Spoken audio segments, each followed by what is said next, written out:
नमस्कार मित्रों, जय श्री कृष्ण, राधे राधे।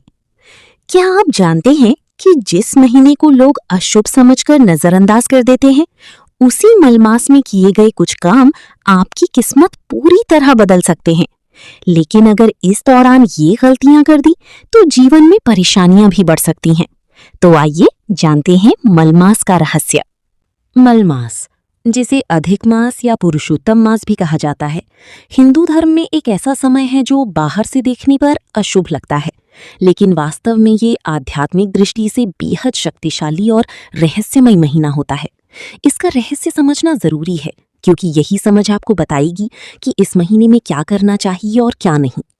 सबसे पहले 2026 की सही जानकारी समझ लो। साल 2026 में अधिक मास 17 मई से शुरू होकर 15 जून तक रहेगा। ये ज्येष्ठ मास में आया है, इसीलिए इसे अधिक ज्येष्ठ भी कहा जाता है। इस कारण 2026 में कुल 12 नहीं बल्कि 13 महीने होंगे, जो कि पंचांग संतुलन का हिस्सा है। अब असली रहस्य समझते हैं कि इसे मलमास क्यों कहा जाता है। हिंदू पंचांग चंद्रमा यानी चंद्रवर्ष पर आधारित है, जबकि सूर्य का वर्ष अर्थात सौर वर्ष अलग गति से चलता है। दोनों के बीच लगभग 11 दिन का अंतर हर साल बनता रहता है। जब ये अंतर ज्यादा बढ़ जाता है, तब उसे संतुलित करने के लिए हर 3 साल में एक अतिरिक्त महीना जोड़ दिया जाता है। यही अधिक मास या मलमास होता है। लेकिन असली आध्यात्मिक रहस्य इससे भी गहरा है। पुराणों के अनुसार प्रत्येक महीने का कोई न कोई अधिकृत देवता होता है। जैसे कार्तिक मास की अधिकृत देव नारायण है, सावन की भोलेनाथ। कहा जाता है कि इस महीने में किया गया छोटा सा दान भी कई गुना फल देता है।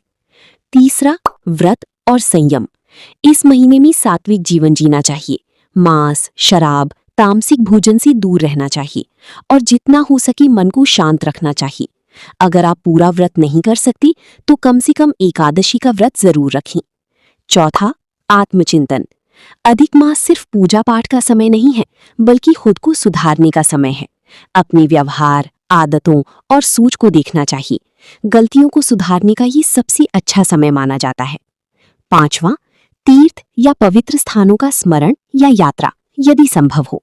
अगर यात्रा संभव नहीं है तो घर में ही पूजा, ध्यान और पाठ करके वही लाभ प्राप्त किया जा सकता है। आप समझते हैं कि इस महीने में क्या नहीं करना चाहिए, क्योंकि ये भी उतना ही जरूरी है। सबसे पहला नियम, कोई भी मांगलिक कार्य नहीं करना चाहिए, जैसे शादी विवाह, गृह प्रवेश, मुंडन, जनेऊ संस्कार आदि इस समय वर्जित माने जाते हैं। दूसरा, नई शुरुआत से बचना चाहिए, जैसे नया व्यापार शुरू करना, नया घर बनाना या कोई बड़ा निवेश करना। ऐसा माना जाता है कि इस समय शुरू किए गए कामों में बाधाएं आ सकती हैं। तीसरा, भोग विलास से दूरी रखें। ये समय दिखावे, पार्टियों और फालतू खर्च का नहीं है। ये समय सादगी और साधना का है। चौथा, नकारात्मक सोच से बचें।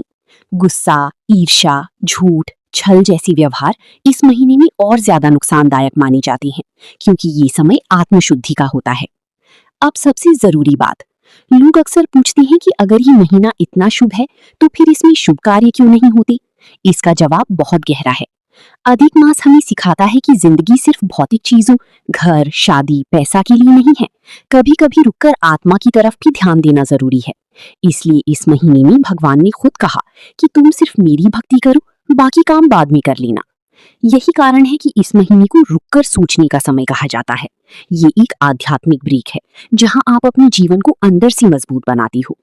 अब बात करते हैं कुछ सबसे प्रभावशाली उपायों की, जो मलमास में जरूर करने चाहिए। रोज सुबह स्नान करके भगवान सूर्य को जल अर्पित करें और तुलसी के पौधे में जल दें। ये बहुत सरल लेकिन शक्तिशाली उपाय है। हर गुरुवार को विष्णु भगवान की पूजा करें और केले का भोग अवश्य लगाएं। ये धन और सुख के लिए अच्छा माना जाता है।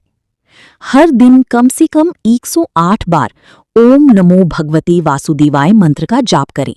अगर समय हो तो 1008 बार करें। इसका प्रभाव बहुत गहरा होता है। जरूरतमंद लोगों को भोजन कराना सबसे बड़ा उपाय है। अगर रोज संभव नहीं है तो सप्ताह में एक बार जरूर करें। शाम को तुलसी के पौधे के पास दीपक जलाना और भगवान का स्मरण करना मन को शांति देता है और घर में सकारात्मक ऊर्जा बढ़ाता है। आप कुछ करें या ना करें, लेकिन रोज नियमित रूप से स्वयं भोजन ग्रहण करने से पहले पंचबली यानी जीव सेवा, जैसे कुत्ता, कौवा, गाय, चींटी और किसी भूखे इंसान को भोजन अवश्य कराएं। इससे आपके जीवन की बहुत से दोष नष्ट हो जाते हैं और इस पंच बलि को अपने जीवन की जरूरी आदत बनाएं। अगर आप जीवन में किसी परेशानी से गुजर रही हैं, पैसे की समस्या, मानसिक तनाव या कोई बाधा, तो ये महीना उसे दूर करने का सबसे अच्छा मौका है, क्योंकि इस समय किया गया जप तप कई गुना फल देता है। अंत में अधिक मास का असली सार यही है। ये महीना हमें याद दिलाता है कि जीवन सिर्फ दौड़ नहीं है, कभी कभी रुकना, खुद को समझना और भगवान से जुड़ना भी जरूरी है। जो लोग इस महीने को सही तरीके से समझकर इसका उपयोग करते हैं, उनके जीवन में अंदर से बदलाव आता है, शांति, संतुलन और सकारात्मकता बढ़ती है। इसलिए अधिक मास को डर या अशुभ समझने की बजाय इसे एक अवसर समझो, एक ऐसा समय जब भगवान खुद तुम्हें बुला रहे हैं कि आओ कुछ समय मेरे साथ बिताओ।